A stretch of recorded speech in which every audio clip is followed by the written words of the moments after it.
Hey guys, number one Marmaduke fan here, coming at you with an indie comic review, Punchline by Bill Williams and Matthew Weldon.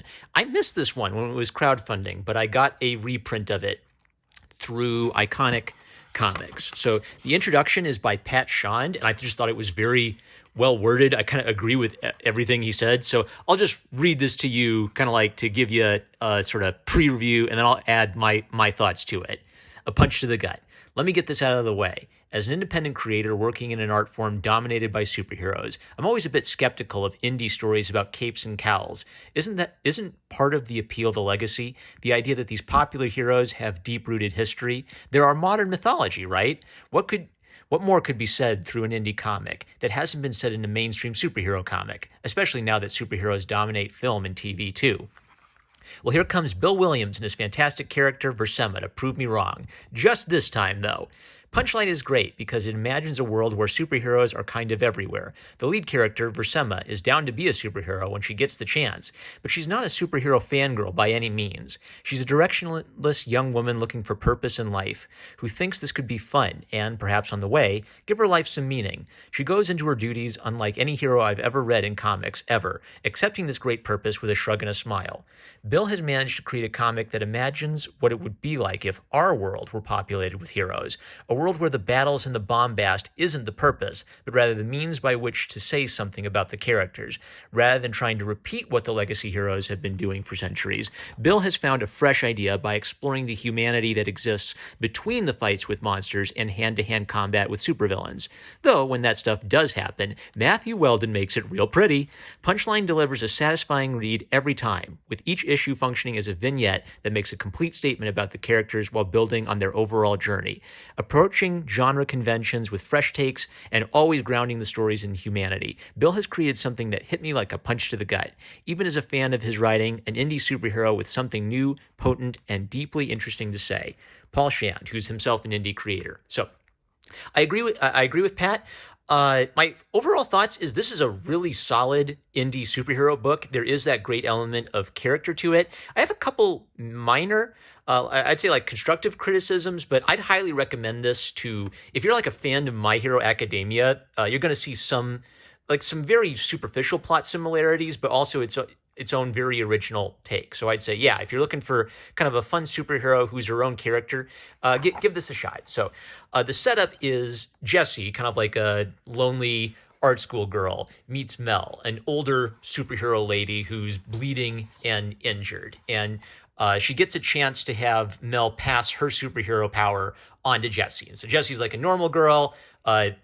Something that Pat said that I really clicked with is she's not a fangirl, right? Because the fangirl who's like totes the biggest superhero fan ever, like that is way played out. Whereas just like what I like about Jessie is she just feels like a balanced, regular girl. She's a little perky, and sometimes Matt will draw her with, those cute, like, freak out expressions as things get dangerous. She's a little sexy, but she's not too sexy. She's a little lonely, but she's not like a big giant jerk. She just feels like a nice, regular, everyday sort of girl. Like she doesn't have any like big giant problems yet. And there's also this great play between Jessie and Mel where Jessie's a little bit more of a good girl who just wants to have fun as a superhero, and Mel's a little bit more of a cold professional who like has no problem killing bad guys because bad people do bad things. And there's kind of a fun, I like the back and forth between them because it's played like a normal adult and a normal teenager having conversations about these things. Now, one of the things I really like is because there's this real world logic aspect to it. What I agree with Pat with is the problem for any new superhero character is what do you do with a new superhero character that hasn't been done a million times before? So I think for new superhero characters, their personality becomes a big part of it. Their moral journey becomes a big part of it. And also doing fun things with the logic of superheroes. So one of the things that comes up is how do you keep a secret identity? And there's some really get a notebook of some like creative ideas of creative thoughts. So one of the brilliant thoughts I've never seen before is Mel makes the point that the Black Arrow is actually two guys share the same identity. That way one of them can show up at the scene of the crime while the other one's being the Black Arrow. And that's like just a neat trick to help maintain your secret identity. For Mel, who seems to work with like a shadowy government agency. They can get you alternate IDs and things like that to support you, right? So it kind of makes sense that how does the superhero maintain their secret identity is one of like the oldest hat things in a superhero comic. And what Bill did, but Bill Williams, is just had some very creative, very intelligent thoughts just to kind of like hint that this is something going on in the background. Most of the action and most of the plot focuses on Jesse and Mel's kind of like training and practicing being a superhero, that kind of stuff. And so there are actually some real twists. You don't see too much of their regular lives for a while until Vanessa takes Mel out on a couple trips and drops the bomb that let me see if I can find the page for this. Actually, yeah, okay, I'm skipping ahead. So Mel drops the bomb that they're going after the guy who's the drug dealer who's responsible for Jesse's brother being dead, right? And this is like, boom, this is the first time you hear anything about this. All you knew about Jessie is that she's kind of like a lonely art student girl.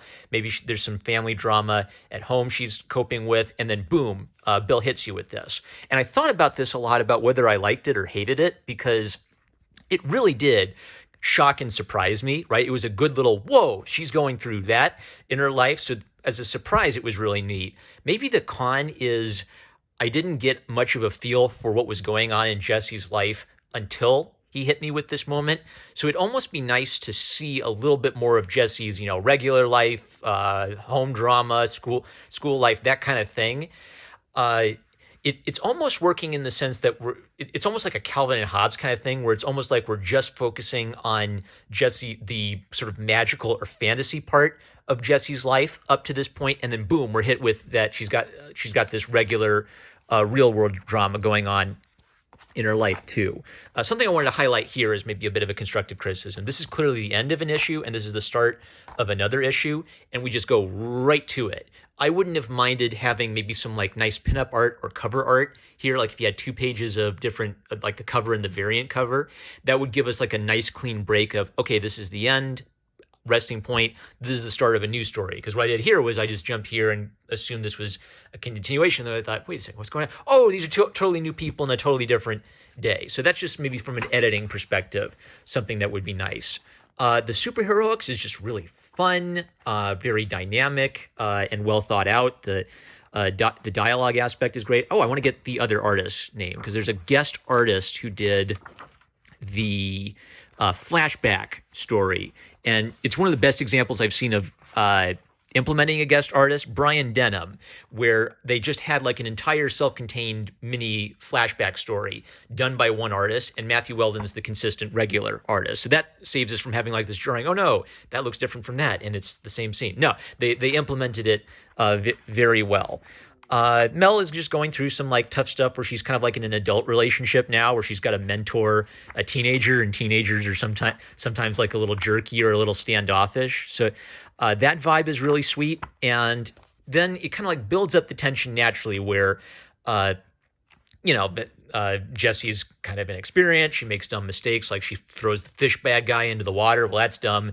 Mel has killed some people, and Jesse's not so sure she's up to becoming a killer quite yet. And I really like how it's played, because it's not played like, oh, if you kill anybody, that automatically makes you evil. It's played more like Mel is like a secret agent or a federal agent or a cop who, shoots people. And Jesse's not quite sure yet if this is what she's signed up for her life, right? So will she be the kind of hero who helps people out and maybe like doesn't like go into the seedy underbelly of the world to murder a bunch of drug traffickers? Or is she going to have to kind of become the kind of person like Mel who has to pull the trigger on really nasty guys, if that's what it takes? I'm really interested to see which direction it goes.